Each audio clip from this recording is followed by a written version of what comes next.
Ok, já estamos todos. Bom, boa tarde a todos, obrigado por se terem ficado até agora. Vamos dar início à última sessão do nosso ciclo de conversas. De seguida vamos falar autor daqueles livros de que estive a falar há pouco. E o livro de que vamos falar, o trabalho de que vamos falar é Antimonumento, que é um livro editado, um livro do André editado com o David Gagnon na Ghost. Aproveito para vos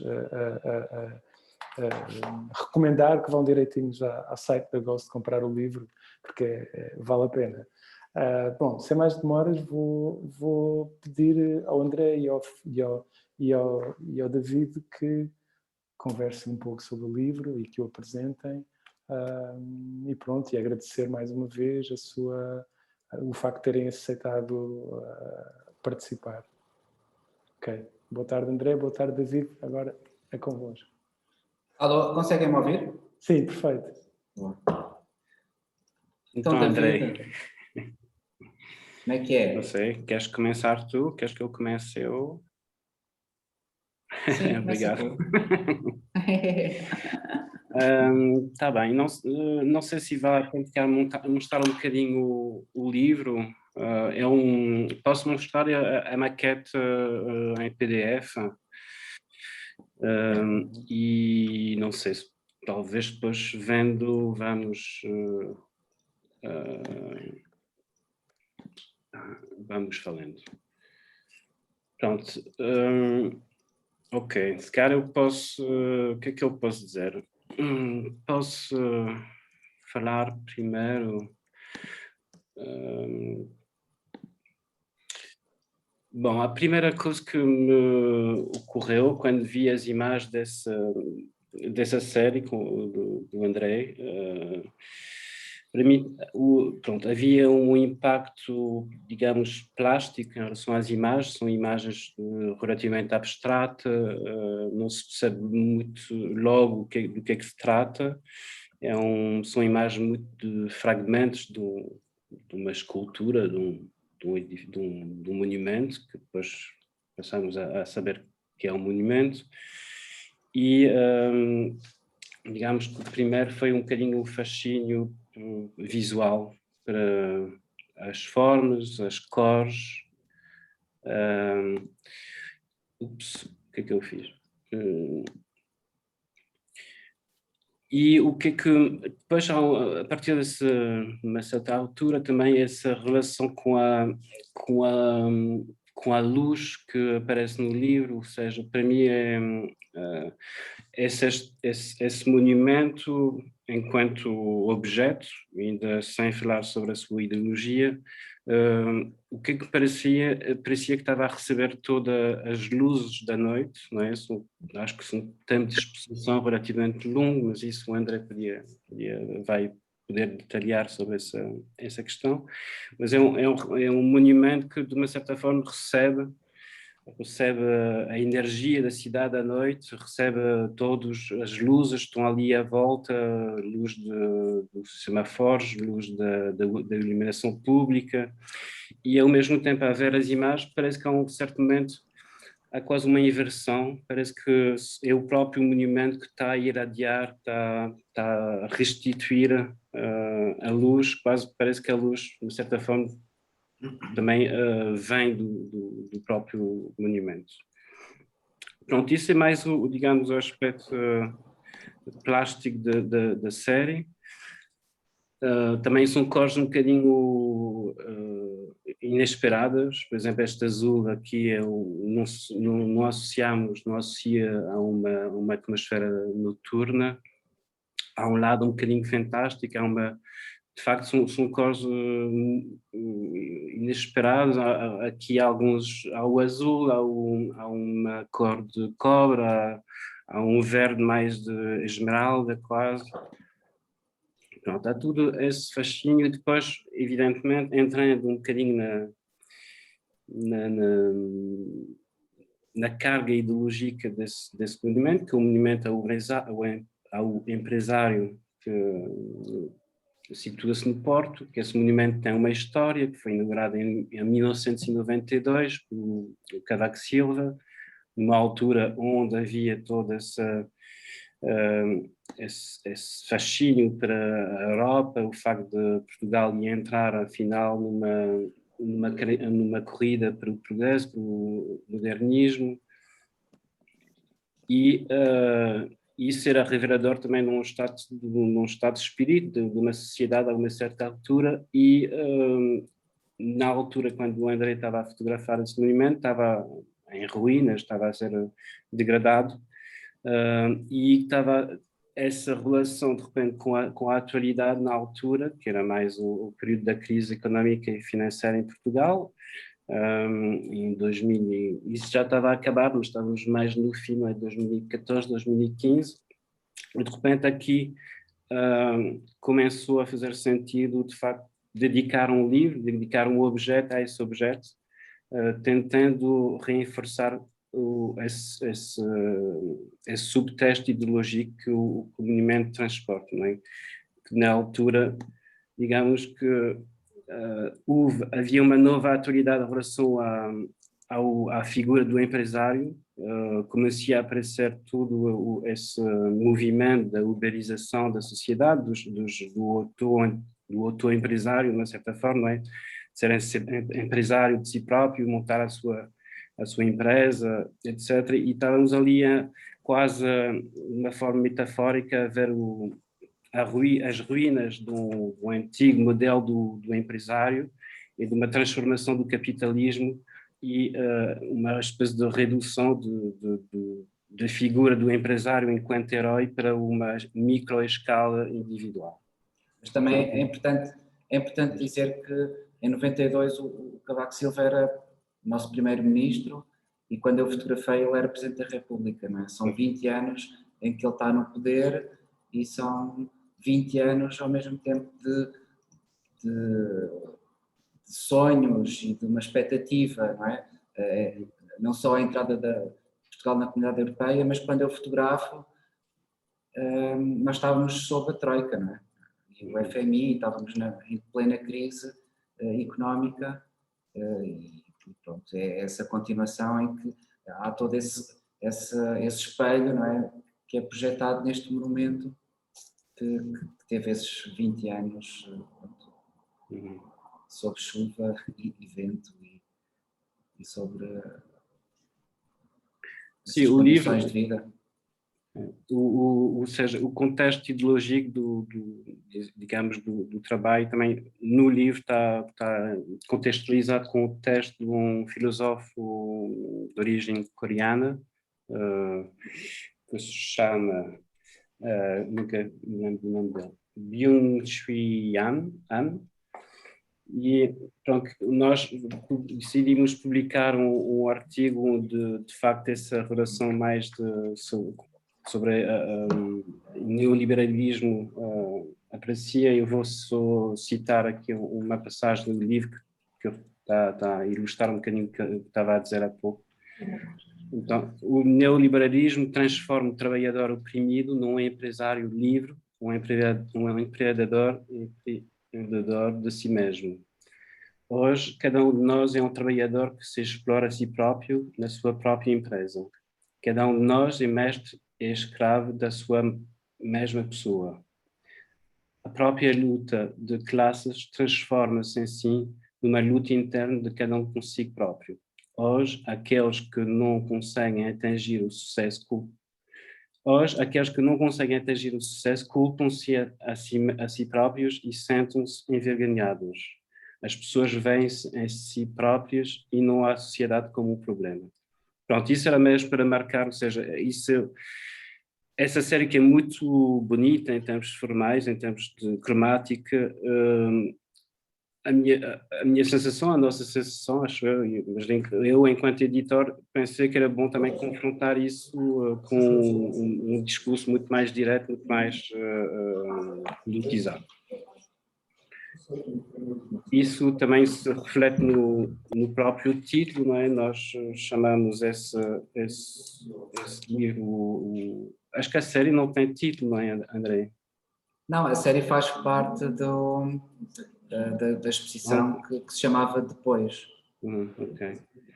Mas é que depois nós pensámos em vários títulos e o Antimonumento estava lá desde o início, mas tentámos outros títulos entretanto e voltámos ao Antimonumento, que eu acho que tinha a ver um bocadinho com duas coisas, que é o facto de, ou seja, é um monumento que é um bocadinho que eu estava a explicar há pouco, não é? Que está a criar está a reunir duas coisas contraditórias, que ao mesmo tempo que é ao mesmo tempo está a celebrar alguma coisa, não é? A figura do empresário, e ao mesmo tempo está em ruínas, ou seja, é uma coisa que está a celebrar, mas está a celebrar quase a decadência, a falência de um certo modelo de sociedade. E de uma certa forma, para mim, eu sempre vi essa ideia do anti-monumento, ou seja, não tanto como uma coisa que vai para o céu, mas mais uma coisa que vai para dentro, vai para a terra, e que questiona, de uma certa forma, os valores que nós elegemos numa sociedade para quais são as figuras, os modelos que são elegidas para servir de inspiração.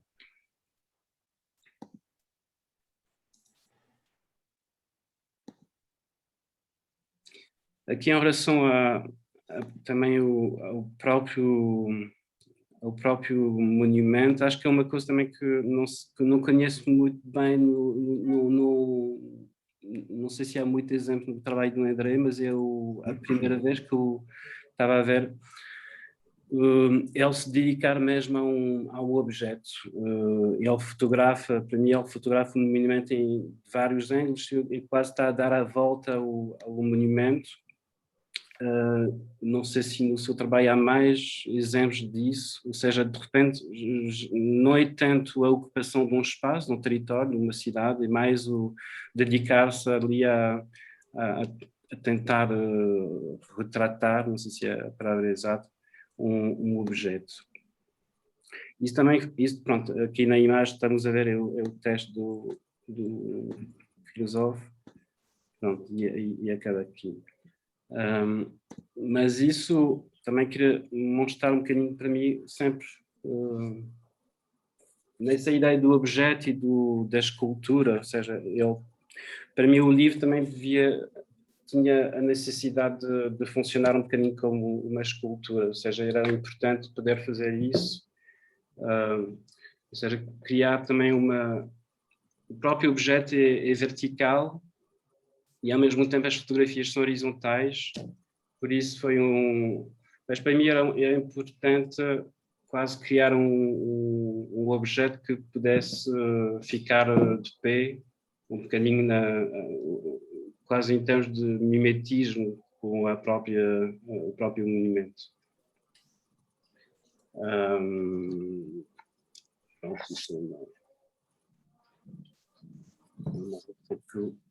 Também pensei nisso.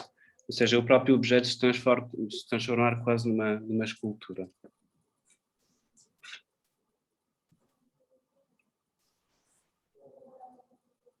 André, queres? Sim. Eu acho que podia falar sobre a questão essa questão não é? É uma série, é quase uma imagem, é quase como uma sequência cinematográfica, não é? Eu estou ali a tentar quase esculpir, não é? Através de imagens e tentar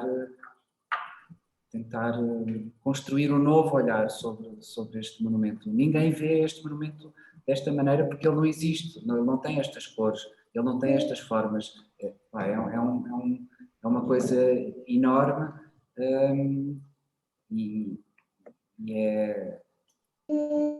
e só através destas imagens que eu fiz é que tu consegues.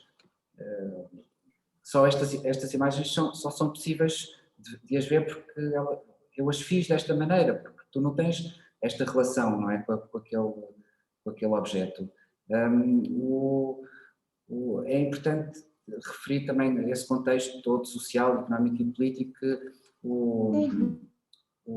Vocês ouvem bem? Sim, eu acho que alguém tem o microfone ligado. A Cláudia Florencio. Cláudia? Alguém que tem o microfone ligado. É Cláudia. Ok. Ou seja, quando eu descobri, este monumento já aparece, por exemplo, no livro, no Rian. Ele já aparece no Rian. Desculpa, André.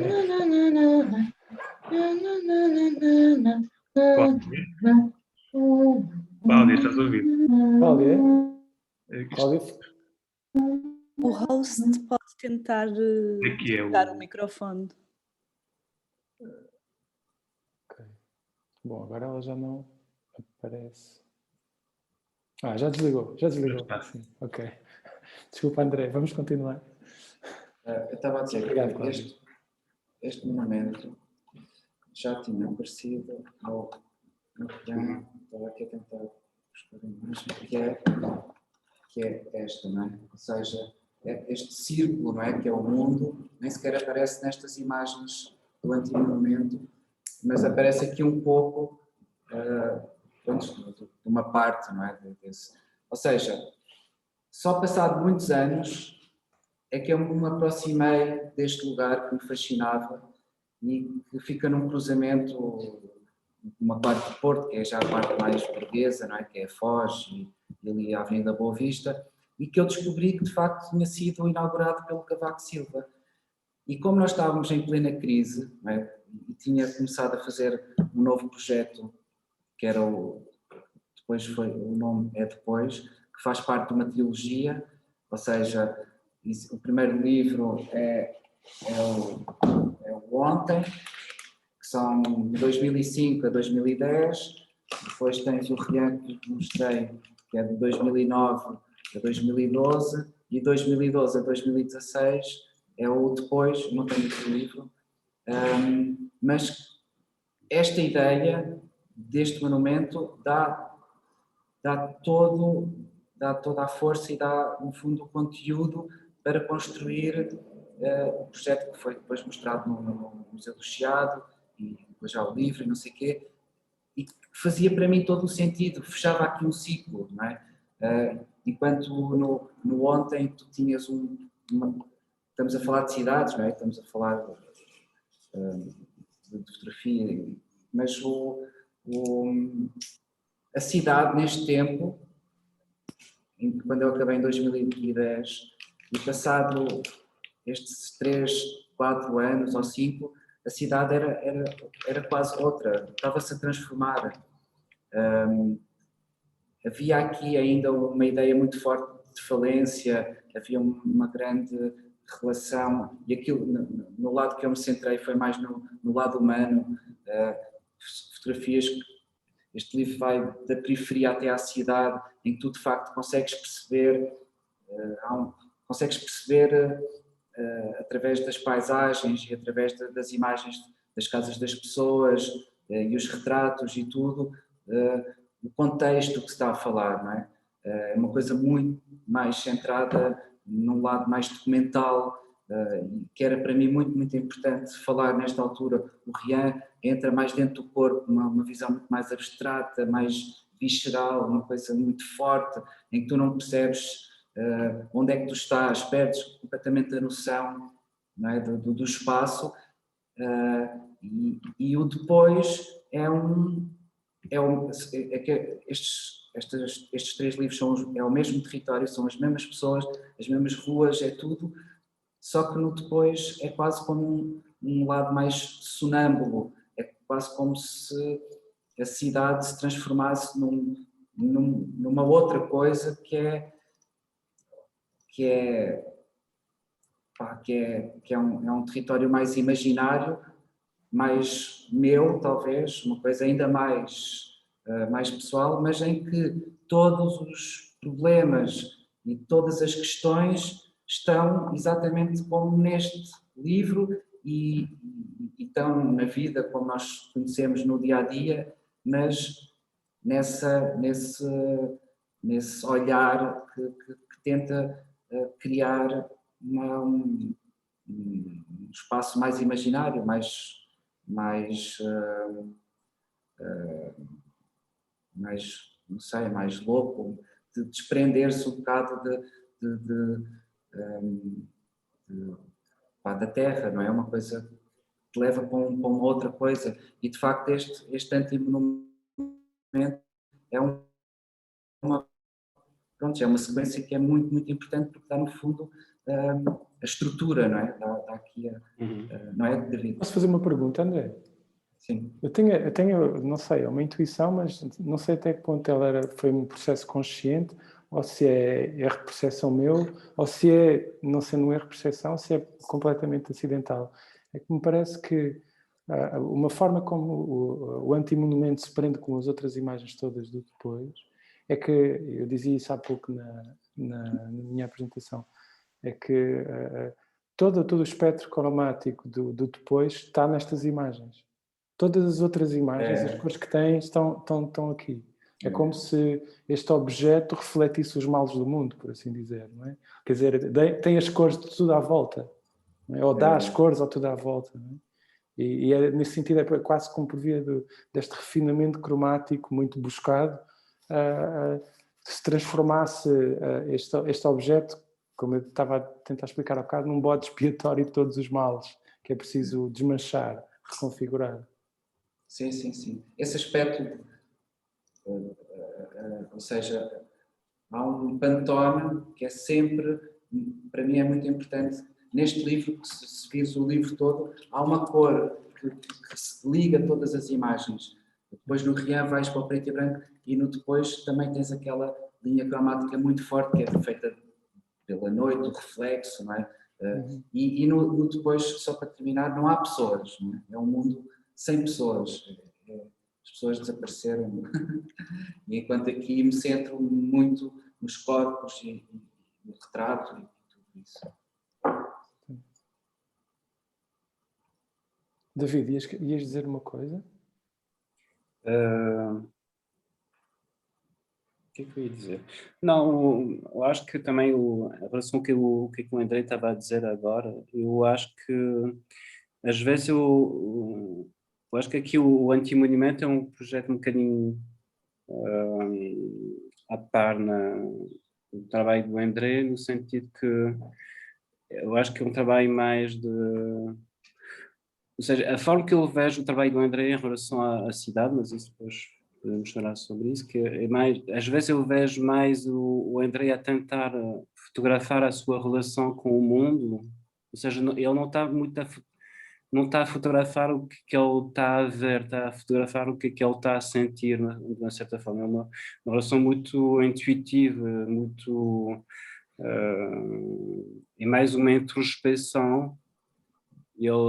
A forma que eu vejo, a forma que eu vejo o trabalho do André é mais isso, é alguém que estamos a falar de flanerie, etc. E é alguém que está a derivar na cidade, que vai ao encontro de sítios que ele conhece, desconhece, com os quais ele se surpreende, e nessa confrontação que ele está a se descobrir a si próprio, de certa forma, está a descobrir os estados emocionais, os estados...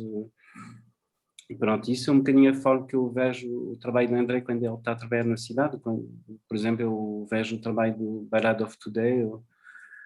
E em relação ao Anti-Monumento, acho que é uma coisa muito mais fechada, é uma coisa muito mais plástica, de uma certa forma. Ele está a retratar mais um estado político, um estado da sociedade.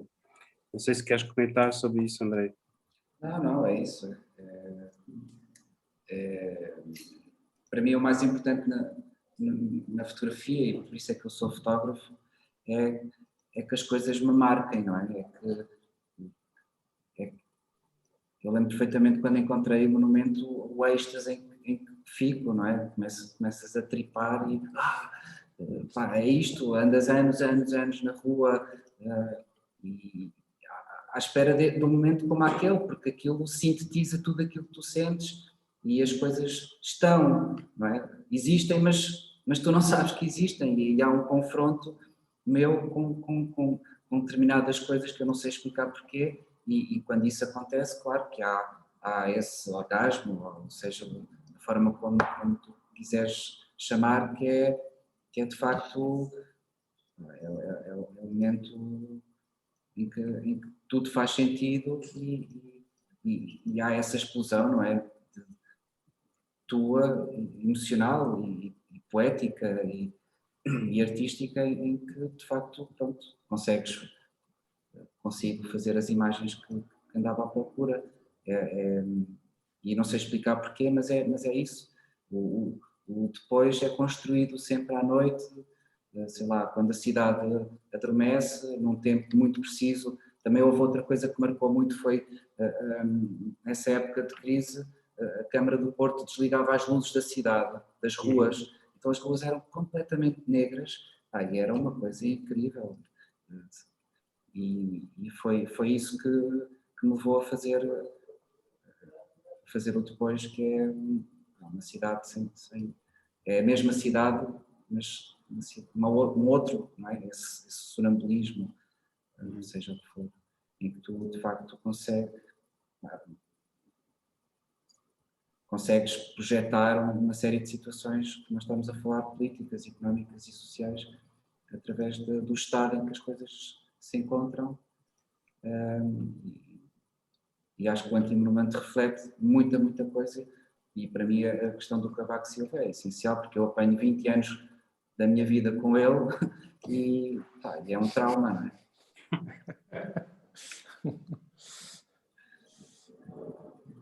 É um ciclo que se fechava, era o último mandato dele, não é? Aleluia. Acabou a ser-se. Posso perguntar uma coisa? Claro. Assim, falavam há pouco também dessa paleta cromática ter passado para outros trabalhos e a questão da ruína, que é também de alguma forma um monumento, mas que está em decadência, está em ruína. Ele passou, ou ele foi uma coisa que marcou nessa relação com esse objeto, que tenha constituído alguma coisa que também passou para depois, um sentido de decadência, um sentido de procura de qualquer coisa que está em desfalecer? É uma questão. A questão da ruína, sim. O texto do António Guerreiro, por exemplo, no livro do Depois, chama-se mesmo, não tenho aqui, mas o título é Ruína. Como é que é, Humberto? Estou à procura? Já não me recordo. Uma história de ruínas e fantasmas. É isso mesmo. Exatamente. Eu não conhecia o texto. Mas, por exemplo, o monumento foi restaurado em 2016. Já não é tão bonito. Pois também os tempos mudaram, não é? Já houve a ideia de recuperação da economia, já houve há uma nova realidade económica que se impôs, não é? A figura do empresário já renasceu de uma certa forma das suas cinzas, já há uma reatualização dessa figura. Sim.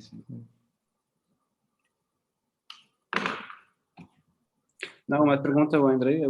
Para mim, o facto de tu teres vindo viver para Lisboa, qual é a tua relação com a cidade? Mudou? O teu estado emocional em relação à vida mudou?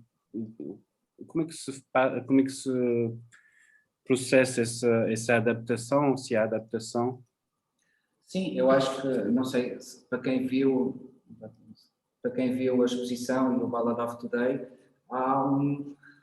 há vários aspectos que mudam. A cidade tem uma estrutura completamente diferente, não é? Aquilo que me fascinava de facto no Porto era esse silêncio, não é? Tu encontraste nesse silêncio que a cidade produzia, que em Lisboa já não existe. Havia espaço para mim, a cidade era minha e eu conseguia produzir o meu trabalho, porque de facto era quase uma cidade em ruínas, abandonada, a partir de uma certa hora da noite, em muitos lugares, e pronto, aí tens esse espaço, não é? Eu tinha esse espaço de reflexão e para poder fazer as imagens. Em Lisboa os problemas são diferentes, a estrutura é completamente diferente e a história da cidade é diferente, não é? É muito mais, agora confronto muito mais com o lado existencial meu, não é? Ou seja, à medida que também vou crescendo e vou envelhecendo, se calhar, talvez isso, mas há outro tipo de questões que estou a tentar trabalhar e que no Ballad of Today ainda não estão completamente esclarecidas, ouvidas, não é? Nota-se muito bem que os livros, estes 3 livros ou os projetos que eu fiz no Porto são muito concentrados em questões muito específicas, não é? Ontem nas ilhas, nas pessoas, a forma como viviam, não é? E a relação do corpo, não é? Que era para mim muito, muito, muito importante. O corpo como uma reflexão, como um espelho, não é? Da vida que as pessoas levavam e sofrem, etc.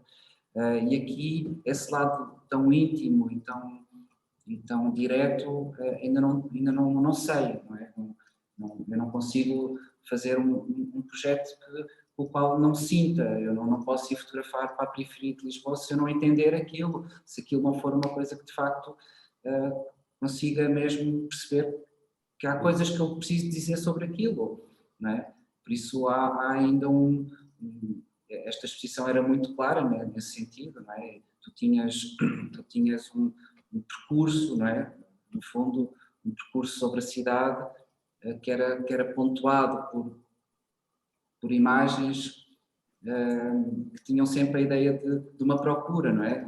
É sempre um confronto meu ou do homem, não é? Com a cidade. Isso era uma coisa muito, muito clara. E esse homem que percorre a cidade e pode ser um filósofo, um poeta, ou seja o que for, não é? É uma pessoa que está a pensar ainda e está a sentir e que um dia vai encontrar qualquer coisa como se calhar o antigo momento e aí pronto, pode-se centrar em coisas muito específicas, mas eu não posso falar sobre isto sem ainda sentir como eu sentia aquele espaço no qual eu vivi 20 anos, não é? E que eu cresci, por exemplo, estava a falar da fotografia. Para mim a fotografia é um estilo de vida, é a minha vida, eu dedico a minha vida sempre a pensar e a ver todos os dias, não é? Acordo às vezes como é que está a luz do dia, se aquilo te inspira, se queres ir para ali ou para ali, o que é que vais fazer e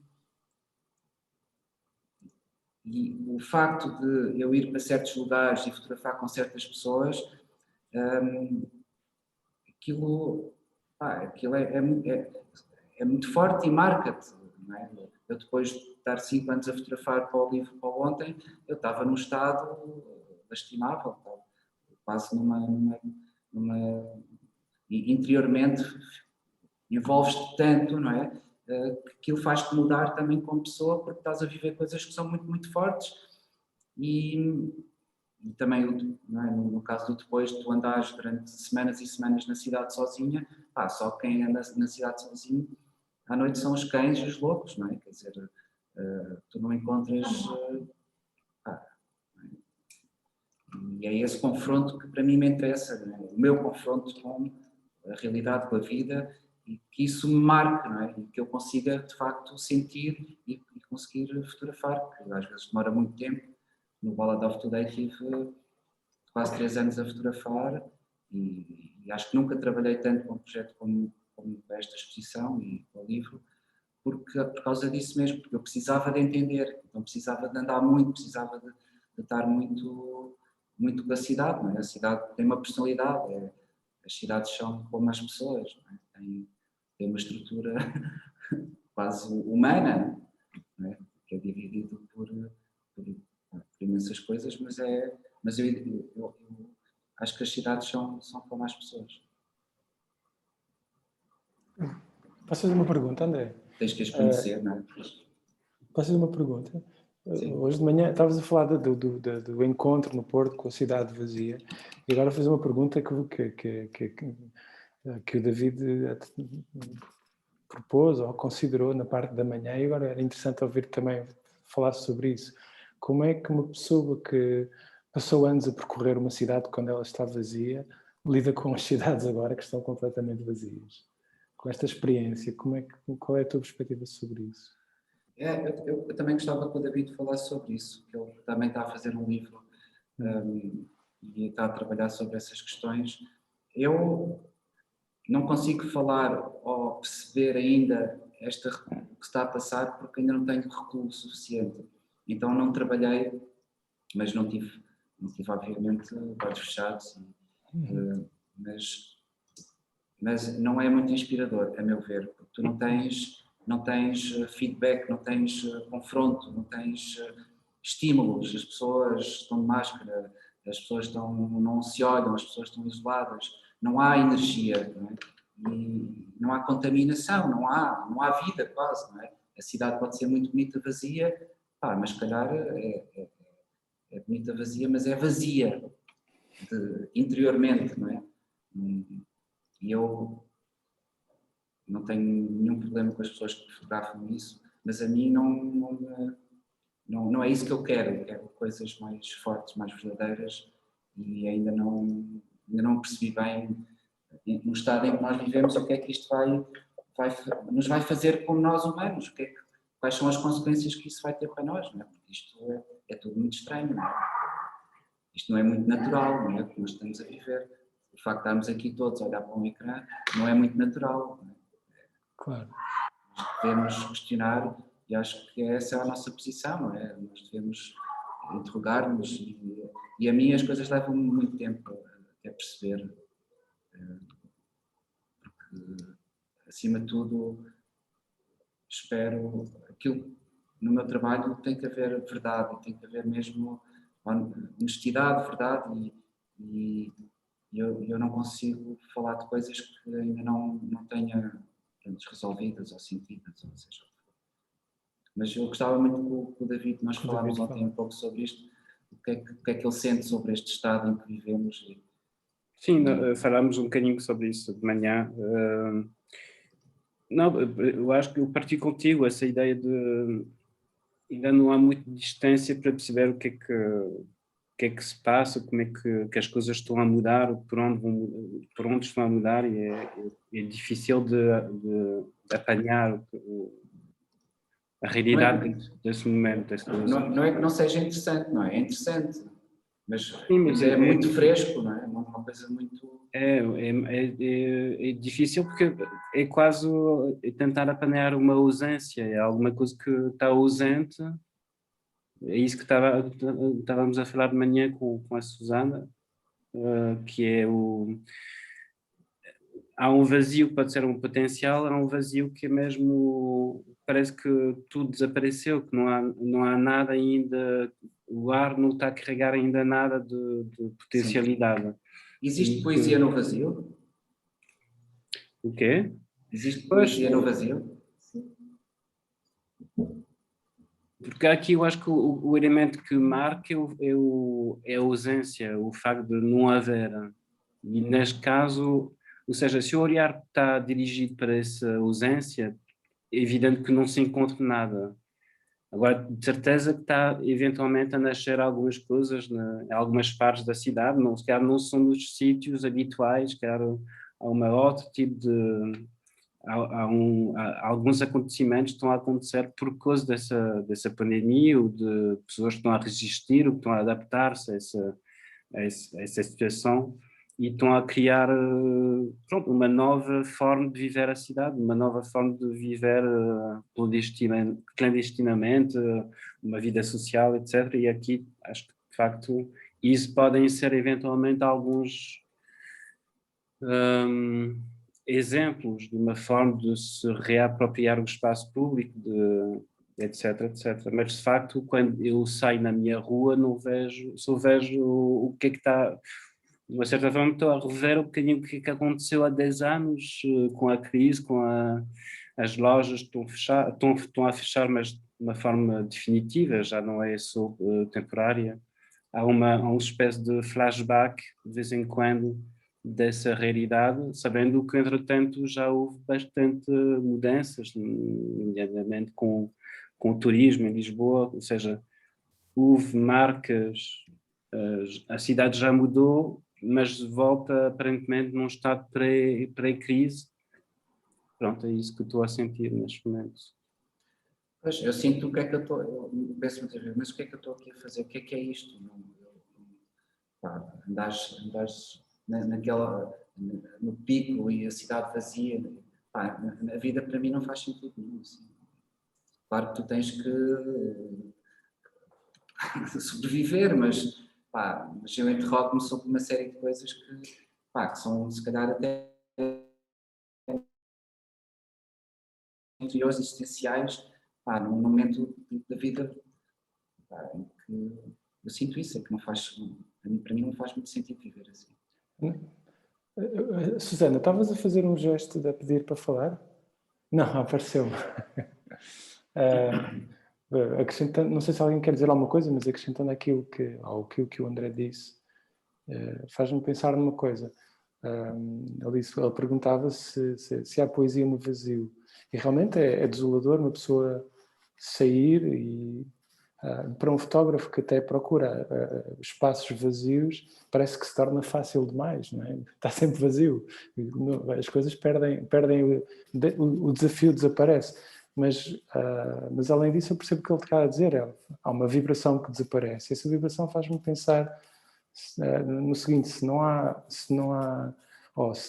nos podemos perguntar se existe poesia no vazio, também nos podemos perguntar se existe poesia no latente. E o que eu sinto neste momento é que existem forças latentes que nós não compreendemos muito bem, coisas que estão a acontecer atrás das portas, fora do plano, e a única percepção de que existe qualquer coisa que a vida continua, a percepção mais clara que tive disso foi na noite de passagem de ano na cidade onde eu vivo, que é uma cidade, no prédio onde eu vivo eu tenho uma visão panorâmica para um lado e para o outro da cidade, e subitamente quando chega à meia-noite as pessoas saem todas às janelas, e na posição em que eu estou tive quase uma noção estereofónica da latência a aparecer, uma manifestação de alegria que não redime nada, quer dizer, as coisas vão... temos diante de nós um momento muito difícil, mas ao mesmo tempo foi uma lembrança de que as pessoas continuam aí, as pessoas não desaparecem, não é? Mas eu questiono-me como é que se mostra essa latência.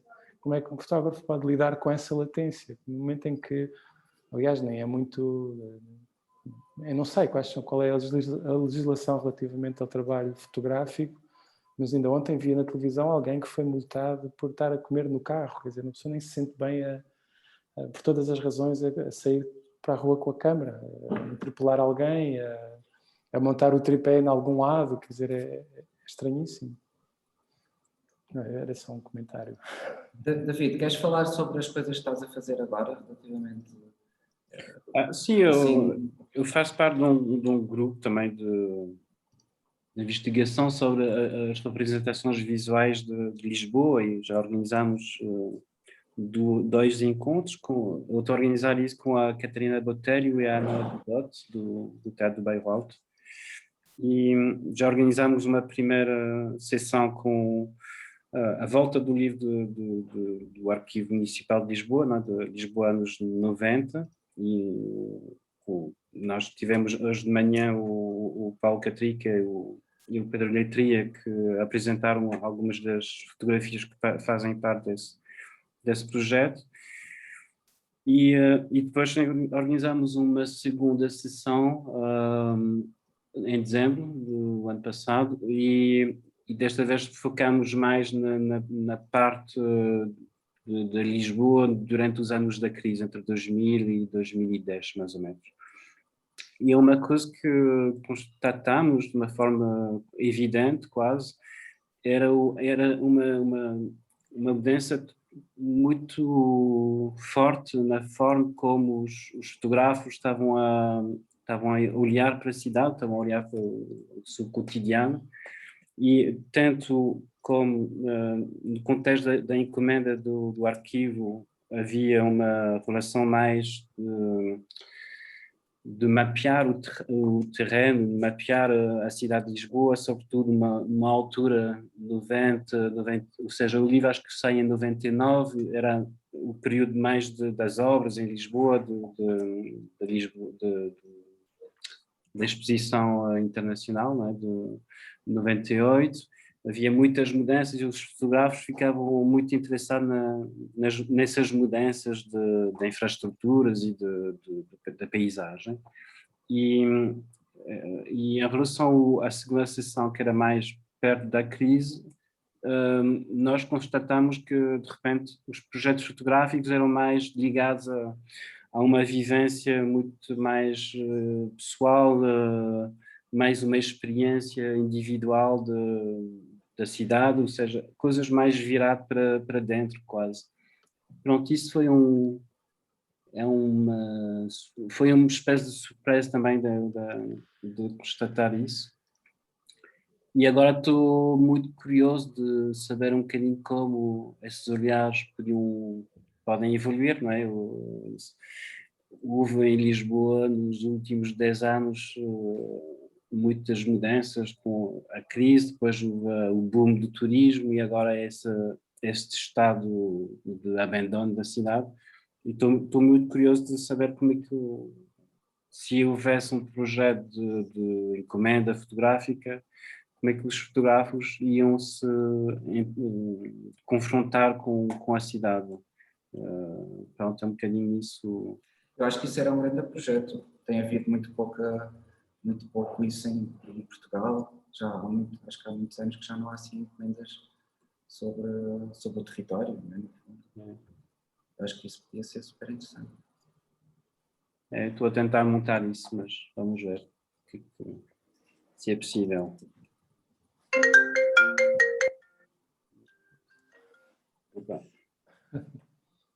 Bom, não sei, existem perguntas?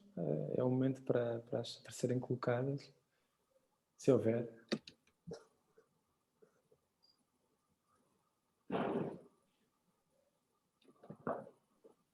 Bom, penso que ninguém se manifesta, as pessoas estão um bocadinho tímidas, parece. Bom, Nélio, não sei se queres dizer alguma coisa, se não... Não, já estava a pensar na sequência daquilo que estavam a falar. E estava-me a lembrar também daquele texto do Balzac que eu trouxe de manhã, referente a uma analogia entre a atmosfera dos corpos que era captada da guerriota e a atmosfera do mundo espiritual que, pronto, supostamente o Benjamin achava que tinha que ser captada de alguma forma pelo filósofo, não? E a ideia de que há um espectro no ar, não é? E o que vocês estavam a falar é que parece que há uma ausência de espectros numa atmosfera que não chama o fotógrafo. E estava-me a lembrar, por exemplo, da reação quase que muito rápida à questão da pandemia que estava a acontecer do ponto de vista das ideias, não é?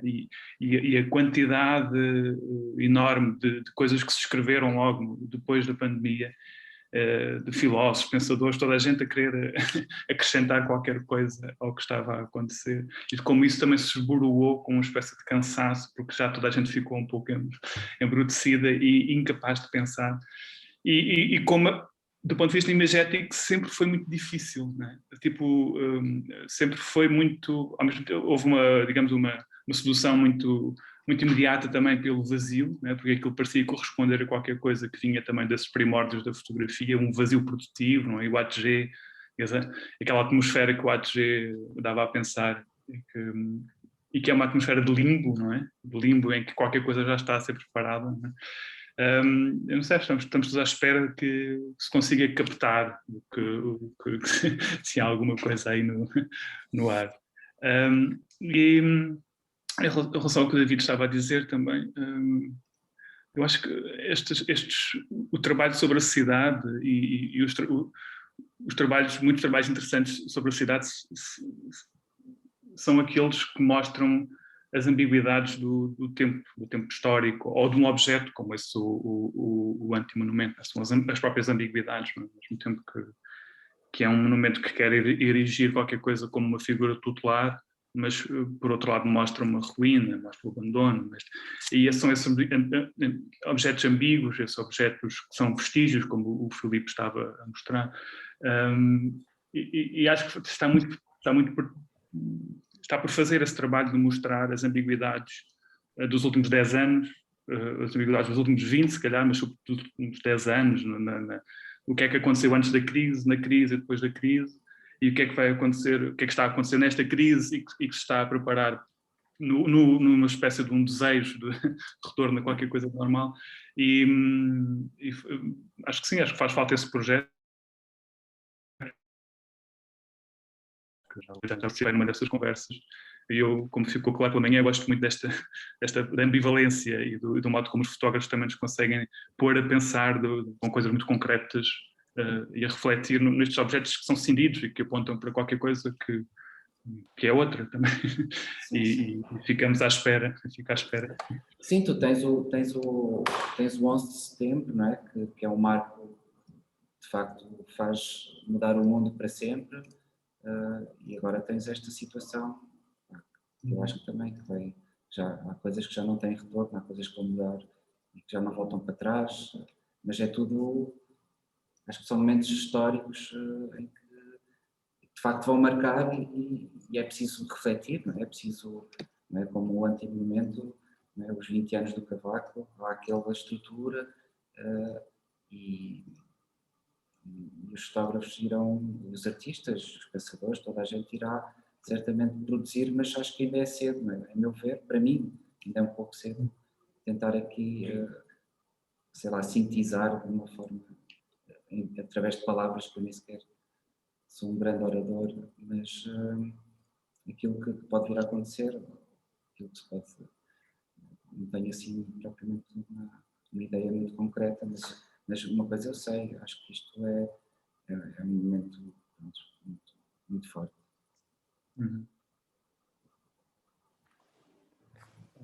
Ok. David, queres acrescentar? Faz lá uma síntese, David. Não sou capaz. Uma pergunta.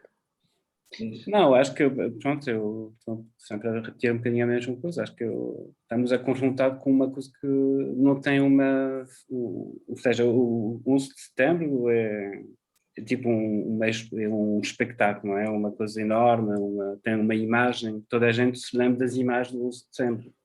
Agora, qual é a imagem que identifica a pandemia em termos de acontecimento é muito mais difícil, não é?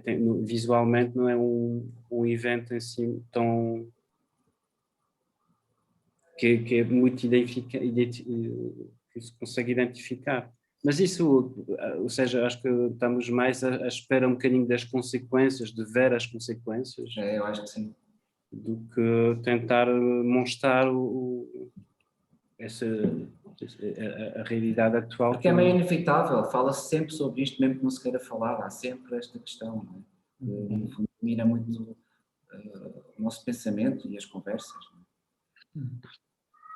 E tu, Carlos Lobo, diz qualquer coisa. Quer fazer alguma intervenção? Posso fazer. Antes de mais, boa tarde a todos e já, desde já parabéns pela organização deste dia com tão ilustres convidados e fotógrafos. Eu apanhei uma parte grande só da parte da tarde, de manhã não consegui. Eu gostava só de acrescentar uma coisa muito simples, que é também, acho que há um pormenor importante nesta coisa quando se falou no flaneur, que é uma espécie de intuição, não é? Que são coisas que os fotógrafos treinam, essas intuições, mas depois também, para mim, é muito importante uma espécie de devoção pelo real, não é? Ou seja, acho que todos os fotógrafos que andam à procura de motivos fotográficos, primeiro há um lado estético, não é? E quando o André fala no monumento, o monumento tem uma estética, tem todo um fascínio, quanto mais não seja pelo abandono que ele estava votado na altura em que o André o fotografou, mas também pelas suas formas e pelas luzes que ele tem à noite e os reflexos, porque também é uma superfície espelhada, tem um fascínio pelas imagens da luz que projeta. E eu acho que é interessante pensarmos na fotografia também como este jogo entre o fotógrafo e o objeto, né? E quando falo do objeto eu falo de uma forma mais geral, né? Entre o fotógrafo e o real, o que ele encontra, e depois a transposição que faz desse real para um objeto que depois também tem o seu fascínio na sua superfície, não é? Ou seja, quando o Filipe falou muito bem no uso da máquina de grande formato e a espécie de redução que a máquina de grande formato obriga, é porque é uma máquina que também obriga a trabalhar as formas, a olhar para as formas da realidade e transpô-las para uma superfície que nós sabemos que vai ser bidimensional e que está delimitada por um formato, seja um retângulo, seja um quadrado, não é? Por isso é que há fotógrafos que fotografam em 35, há fotógrafos que fotografam em 6x6, ou 6x7, ou grande formato. E esse elemento técnico mecânico obriga a esse jogo de construção de formas, não é? Porque quando estamos a fotografar com uma 35 não é igual estar a fotografar com uma 6x6, porque o enquadramento é rigorosamente diferente. E isso é tudo interessante, que tem muito a ver com essas intuições, não é? Que essas intuições que vêm muito de sensibilidades dos fotógrafos, como pode vir da literatura, ou por exemplo no caso do André, que eu sei que é um apaixonado por música, não é? Tudo isso depois entra nas imagens e na forma de construir as imagens, não é? Por isso é que há fotógrafos que são mais rock and roll, não é? Há outros que são mais cerebrais, outros são mais frios e distantes, mas é muito importante essa noção da intuição e dessa devoção ao real. E eu acho que é isso que é importante. Obrigado. Obrigado, Carlos. A Susana queria dizer qualquer coisa. Eu? Havia alguém que queria falar. Eu posso aproveitar para colocar uma questão que foi, na verdade, uma questão que o Nélio trouxe também esta manhã. É uma curiosidade muito prática, André, mas que eu acho que também encaixa bem, enfim, com todo este trabalho do antimonumento.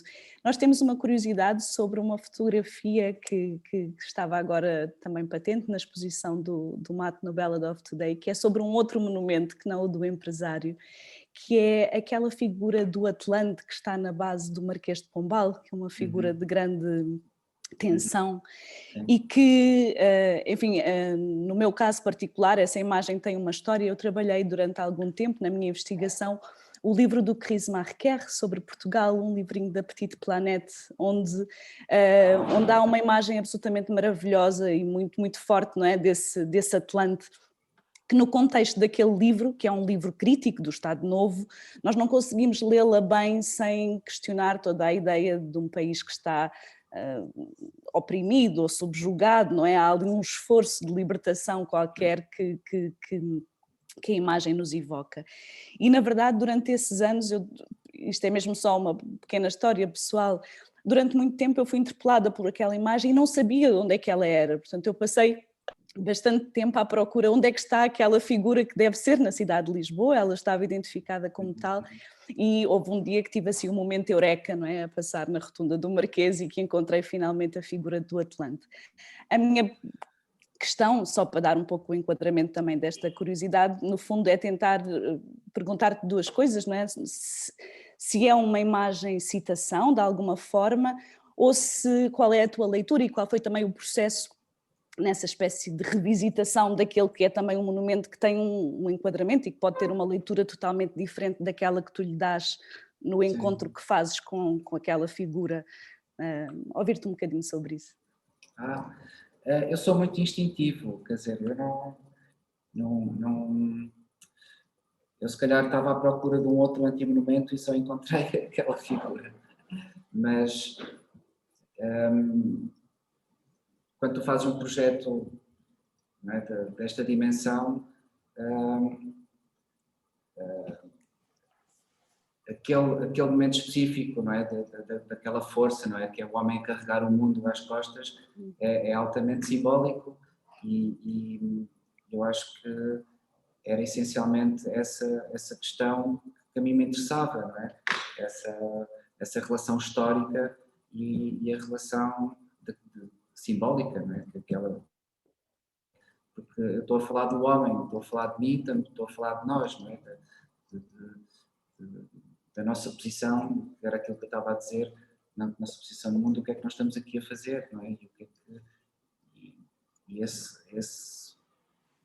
Esta pequena frase tem uma dimensão existencial enorme, que é pensada pelo homem ao longo de sempre, não é? Quer dizer, desde que o homem existe. E os meus projetos têm sempre muitas pequenas questões e muitos pequenos elementos que são dados pelas imagens, mas que eu não estou ali a reforçar ou a contornar, a dizer, olha, isto, aquilo. Não. Há esse espaço de liberdade para cada um sentir e entender. O mistério é que é o mais interessante e eu não tenho assim nada muito específico a dizer sobre isso, mas a não ser um pouco isso, que é aquilo que a mim me interessa na fotografia, que é um bocado esse lado da poesia e do mistério, sempre com esta força, não é, que é dada por tantos elementos diferentes que constituem, no fundo, um projeto desta natureza. Acho que é um pouco... Não me lembro assim muito mais posso dizer. Não sei se respondi. Sim, obrigada. Eu não conhecia esse do Chris Marker. Eu posso mostrar? Não, tens aí, Nélio, é engraçado. Deixa-me ver se... Era só uma curiosidade, porque no fundo... uma curiosidade. Foi uma imagem que me acompanhou também durante muito tempo, sabes? E depois quando vi a tua... portanto, ele só para dar aqui um enquadramento, o Chris Marker faz este pequeno... Ele é editor, não é? Desta coleção de livros sobre diferentes países, e no livro de Portugal ele é mais do que editor, portanto ele vem e fotografa a certa altura e tem uma pequenina sequência, uma espécie de sequência quase autónoma, que é uma sequência sobre Lisboa, que são uma espécie de 3 dípticos diferentes, e esta é uma das imagens dessa espécie de micro-ensaio visual sobre a cidade, que tem uma muito maior autonomia, é uma sequência mesmo mais poética, como de um ponto de vista artístico. Pronto, e era só realmente essa curiosidade, porque no fundo foi assim uma imagem... O Carlos Lobo estava a falar dessa questão do 35, 66, grande formato e não sei o quê. Por exemplo, no Ballad of Today eu misturo tudo e uso todo o tipo de película e todo tipo de experimentação e acho que se consegue perceber. Há ali uma espécie também das coisas que me inspiram ou me influenciaram. Há muitos tipos de olhares ali, não é? Há um lado muito homogéneo. Eu até posso mostrar aqui alguns. Ainda dá para mostrar? Sim, sim. Há aqui a exposição começa com este... Eu acho que não tenho aqui... sim. Não é? Começa com esta parede, não é? Dos homens a andar sozinhos, não é? Que é no fundo a ideia, não é? O ponto de partida, e que é feito com 35mm, grande formato, 6.7, etc. E eu acho que nunca tinha sentido, nunca tinha tido este espaço em que eu queria mesmo, sei lá, experimentar e errar. Eu acho que acima de tudo acho que é um bocado isso. É uma exposição em que eu ponho uma série de coisas em cima da mesa, porque eu, como estava a dizer ao início, ainda estou a tentar perceber que pessoa é esta, não é? O que é isto tudo? Eu não, para mim, a fotografia é uma coisa que é cotidiana. Eu não quero precisar de viajar ou de sair daqui para poder fotografar ou fazer imagens. Eu acho que se consegue fazer, eu consigo fazer, se só fizer na minha rua, eu posso trabalhar só na minha rua, não é? E o Rien é um bocado essa ideia em que se pode fotografar quase com nada, não é? Com muito poucas coisas. Está tudo dentro de ti, está tudo dentro do teu olhar, da forma como tu consegues tirar cá de dentro aquilo que de facto sentes. E esta, não era esta que temos, esta aqui, não é? Esta parede, estas 3 paredes tem, por exemplo, do lado esquerdo é muita linguagem do ontem, não é? E depois do lado direito tens muito coisa já do depois. E há aqui uma acumulação de experiências, uma acumulação também de coisas, não é? Que te interessam e que tu vais explorando. E para mim o mais importante é essa liberdade e essa liberdade, sim, e podermos errar e as coisas não estarem perfeitas e experimentar e depois vamos continuar. Vou só mostrar a imagem do esta, né, que estás a falar. Do homem que... E a do lado esquerdo, por exemplo, também é muito interessante porque é um Vanitas, não é? A história é muito curiosa porque é num palácio, que é no Lar Conde Barão, que é o primeiro palácio a ser construído fora das muralhas de Lisboa, eu acho que ele era um Almada, não sei o quê, e ele era um colecionador de arte e era amigo do Dürer. E o único Dürer que nós temos aqui no Museu de Arte Antiga foi a família que cedeu ao Estado, ou o Estado comprou, não sei, e foi onde foi filmado os verdes anos do Paulo Rocha, na cena lá, que era onde era a beleza, e não sei o quê, e há esta acumulação, estes layers, não é? É um palácio do século XVI, um Vanitas, mas tem um espelho por trás, em que a arquitetura e as cidades são lugares de transformação e destruição e de reconstrução sempre de coisas novas, e era aquilo que falávamos um bocado, esta questão da pandemia, não é? É um início, não é? O mundo vai ser diferente, as cidades vão ser diferentes, as coisas vão ser diferentes porque nada é estanque, não é? As coisas são voláteis e nós somos assim também, não é? Nós também vivemos e morremos. É interessante como essa imagem também, estando aos pés do Marquês de Pombal, que está a olhar para a cidade reconstruída por ele depois do terremoto, e é uma figura também de resiliência e de sustentação do próprio monumento, não é? Da própria monumentalidade da cidade é sustentada por essa resiliência. E não, eu trouxe isso quando vi a exposição, depois falei com a Susana sobre a imagem, e hoje de manhã introduzia num registro que queria ao mesmo tempo remeter para qualquer coisa de histórico, mas também para qualquer coisa de muito instintivo, porque vinha numa sequência de uns comentários acerca do trabalho do Aby Warburg, que tem a ver com do Atlas Mnemosyne, e que tem exatamente a ver com uma espécie de memória relacionada sobretudo com a gestualidade e do modo como nós reagimos, ou como é que nós somos quase que veículos de qualquer coisa que está muito na nossa interioridade relacionada com a gestualidade humana. E é interessante que, de facto, o modo como tu falas também de porque é que esta fotografia existe, tem muito a ver com isso também, com essa reação a qualquer coisa que aparece e que, de repente, pronto, faz sentido. Não? Faz sentido. Obrigado. Bom, olhando para o relógio e olhando para a fadiga que se foi acumulando, eu gostava de assinalar, se calhar, o final do dia de hoje com alegria. Foi fantástico poder estar a ouvir tantas pessoas a falar sobre interesses semelhantes ao longo de tantas horas e com tantas pessoas a assistir.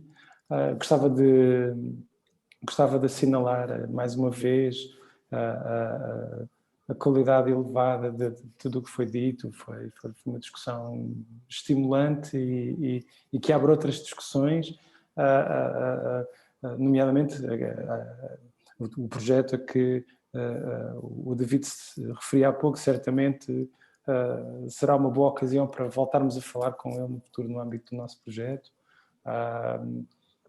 Estou convencido que as pessoas que estiveram hoje a assistir terminam o dia com a sensação de que assistiram a boas discussões. Queria mais uma vez agradecer a todos os participantes, ao Pedro Letri, ao Paulo Catrica, à Sônia Martins, ao Nélio, ao Filipe, ao Paulo e ao André, Queria incitar aqueles que não têm os livros destes autores que os comprem, nomeadamente ao Filipe e ao André Cepeda, que estão presentes. Tenho de fazer publicidade. Da vida. Desculpa, a Ghost. E pronto, e com esta nota queria despedir-me de todos, dar por terminado o dia de hoje. Incitar-vos também a que vão acompanhando o seminário. Eu não me recordo, talvez a Susana ou a Nélia nos possa dizer qual será a próxima sessão, mas hoje, para aqueles que não sabiam, esta é apenas uma das ocasiões de um ciclo de conversas em torno da cidade, na relação entre descritas do ponto de vista da filosofia e das várias artes. Hoje foi a sessão dedicada à fotografia, mas gostava de por ir acompanhando o nosso projeto. Portanto, eu acho que hoje era a primeira, não era, Nélio? Hoje é a segunda. É a segunda, porque houve dedicado ao cinema antes da pandemia, mesmo antes, e vai a próxima. Eu estava a pedir à Alexandra só o calendário das próximas sessões. É daqui a 3 semanas. 4 de maio. Dia 3 de maio. 3 de maio, sim. É de artes 3 de sonoras. maio. 3 de maio. Se calhar eu pedia à Alexandra que me recordasse qual é o endereço do nosso projeto para sugerir às pessoas que vão visitar. O website é experienciadacidade.com e o e-mail é experiência. A Susana enviou. Sim. Ótimo. Obrigada. Exato. Ficam todos convidados a participar nas próximas. Obrigado, Alexandra. Sim, eu vou incluí-los todos na mailing list quando fizer a divulgação. Perfeito. Ok, então, se calhar vou desejar-vos a todos um bom resto de semana, agradecer a vossa participação e até breve, esperando que já desconfinados. Nos reencontremos já sem máscara, o que não é provável, mas bom. Um abraço grande para todos. Tchau. Tchau. Um abraço a todos. Até breve.